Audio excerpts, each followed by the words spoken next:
Backgrounds are the visual props and sprites that paint the image of the setting the character is in. This is usually placed on a lower layer beneath the characters you're animating, and with MapleStory backgrounds, this can be simplified even further. In a good handful of MapleStory sprite assets, the background sprites are broken up into 4 categories. The skyline, or the farthest reaching background image. These usually consist of gradients and outdoor scenes, and are also a good example if you wish to make a sky yourself. Next to that is background objects that are insanely blurry and out of focus. Mountains, far-off buildings, or even depths of caves.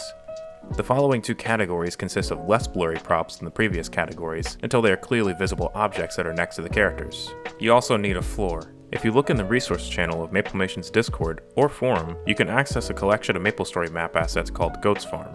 One of our members compiled a collection for all Maplemation to use in making animations. It's available on both the forum and the Discord, so whichever is more easily accessible to you, we encourage you to check those out. We also recommend Maple Editor's resources, also linked before. These are organized by objects, so if you navigate to the door folder, you'll find a bunch of various doors. Really cool stuff.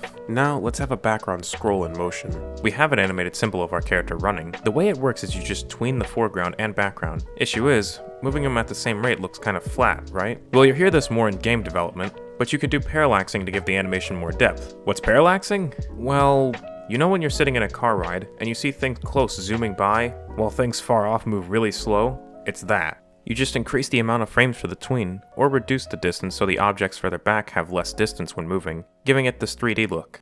Let's set up our tweens. Our foreground is going to move quickly. Sometimes it might be looped in a symbol that repeatedly tweens. Our backgrounds move less, and as you go further back, it'll move less. Now just highlight a line of frames and motion tween, boom.